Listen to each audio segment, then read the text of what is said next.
సుబ్రహ్మణ్య స్వామి కృపతో మారిన జీవితం. ఒక చిన్న గ్రామంలో రామయ్య అనే యువకుడు ఉండేవాడు. అతను చాలా మంచివాడు. కాని జీవితంలో మాత్రం ఎప్పుడూ కష్టాలే. చిన్నప్పుడే తండ్రిని కోల్పోయాడు. అమ్మతో కలిసి కష్టపడి పనిచేస్తూ జీవనం సాగించేవాడు. ఎంత ప్రయత్నించినా పనిలో స్థిరపడలేకపోయాడు. అప్పులు పెరిగాయి. గ్రామంలో అందరూ అతన్ని తక్కువగా చూసేవారు. ఒకరోజు అతను చాలా నిరాశలో ఇలా అనుకున్నాడు. నా జీవితంలో ఏదైనా మార్పు వస్తుందా? దేవుడు ఉన్నాడా? అప్పుడు అతని అమ్మ ఒక మాట చెప్పింది. బిడ్డా, సుబ్రహ్మణ్య స్వామిని నమ్ము.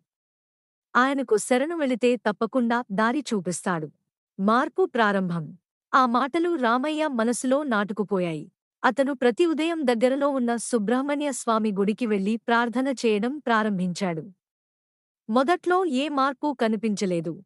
కాని అతను ఆగలేదు. వర్షం పడినా, కడుపు నిండా తినకపోయినా, ఎవరైనా నవ్వుకున్నా, అతను ఒక్కటే చేసేవాడు. స్వామీ, నన్ను వదిలిపెట్టవద్దు అని ప్రార్థించేవాడు. ఒకరోజు అతని అమ్మ అనారోగ్యానికి గురయ్యింది. డాక్టర్ దగ్గరికి తీసుకెళ్లడానికి కూడా డబ్బు లేకపోయింది. ఆ రోజు రాత్రి అతను గుడిలో కూర్చొని ఏడుస్తూ ఇలా అన్నాడు. స్వామీ, నా దగ్గర ఇంకేమీ లేదు. నా అమ్మను కాపాడాలి. నువ్వు తప్ప నాకు ఎవరూ లేరు. ఆ రాత్రే అతనికి ఒక కల వచ్చింది. సుబ్రహ్మణ్య స్వామి దర్శనమిచ్చి ఇలా అన్నట్టు అనిపించింది. భయపడవద్దు. నీ విశ్వాసం నిన్ను రక్షిస్తుంది. మరుసటి రోజు గ్రామానికి ఒక పెద్ద వ్యాపారి వచ్చాడు. అతనికి ఒక నమ్మకమైన వ్యక్తి కావాలి. ఎవరూ సూచించలేదు.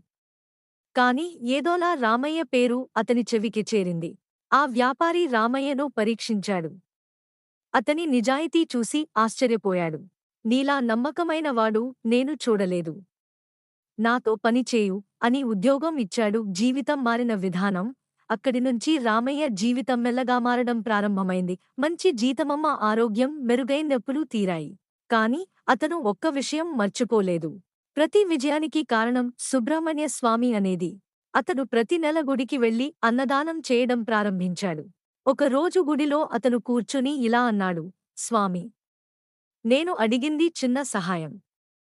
కాని నువ్వు నాకు కొత్త జీవితం ఇచ్చావు. అప్పుడు అతని కళ్లలో ఆనంద భాష్పాలు.